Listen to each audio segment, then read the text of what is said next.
आणखी एक मोठी बातमी आहे। भारताच्या लष्कराने पाकिस्तानचे मोठे नुकसान केले आणि त्यानंतर भारत सरकार डिप्लोमॅटिक पद्धतीने पाकिस्तानवर जागतिक पातळीवरती दबाव वाढवण्याच्या तयारीत आहे। पाकिस्तान कसा दहशतवादाचा पोशिंदा आहे हे ठसवण्यासाठी आणि ऑपरेशन सिंदूरची माहिती देण्यासाठी खासदारांची निवड करण्यात आली आहे। जगातील प्रमुख 7 ते 8 देशांमध्ये खासदारांची शिष्टमंडळ पाठवली जाणार आहे आणि यामध्ये 20 खासदारांची निवड झाल्याची देखील माहिती मिळते आहे।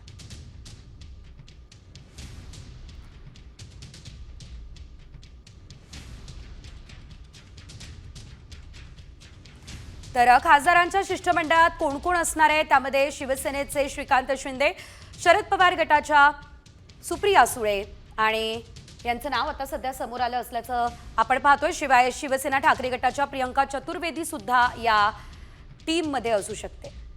तर आपण बघतोय पाकिस्तानवरती डिप्लोमॅटिक स्ट्राईक होऊ शकते आणि या संदर्भात आपण अधिकचे अपडेट मुख्य संपादक निलेश खरे सर यांच्याकडून घेऊयात। सर, भारताची नवीन रणनीती आपल्याला बघायला मिळते, यामध्ये नेमकं काय होऊ शकतं? मुख्यतः भारतानं पाकिस्तानला जागतिक पातळीवर दहशतवादी देश जाहीर करण्यासाठीची म्हणून व्यूहरचना आखली आहे असं म्हणायला काही हरकत नाही। या अगोदरही मनमोहन सरकारमध्ये अशा स्वरूपाचे प्रयत्न झाले होते।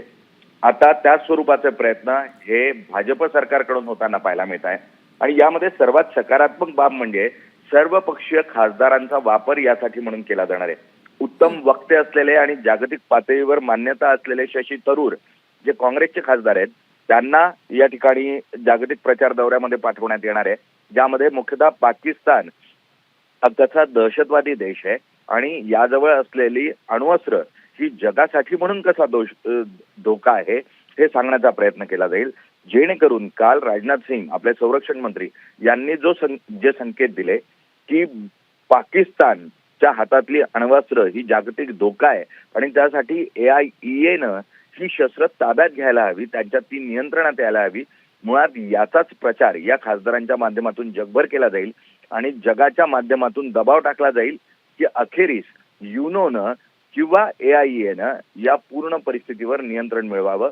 अमेरिकेला काहीसा अशा स्वरूपाचा प्रयत्न हवा आहे, अमेरिकेला या शस्त्रांवर नियंत्रण हवं आहे आणि त्यामुळे निश्चितच भारताचा हा प्रयत्न हा जागतिक पातळीवर आणि देश म्हणून सर्वपक्षीय सर्व खासदार एकत्र येऊन केलेला उत्तम असा प्रयोग म्हणून बघितला जाणार आहे।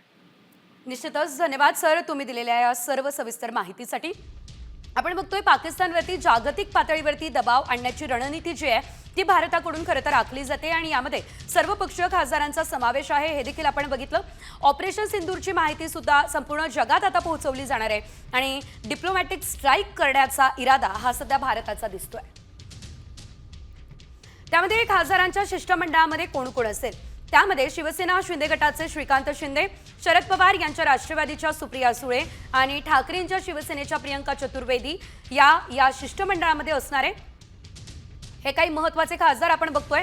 भाजपचे तेजस्वी सूर्या, MIMचे असुद्दीन ओवैसी आणि काँग्रेसचे शशी थरूर सुद्धा या शिष्टमंडळामध्ये असणार आहे। तर आपण बघतोय सर्वपक्षीय खासदार या शिष्टमंडळामध्ये असणार आहे आणि हे पाऊल भाजपकडून आता एक अतिशय मोठं पाऊल उचलण्यात आलेलं आहे।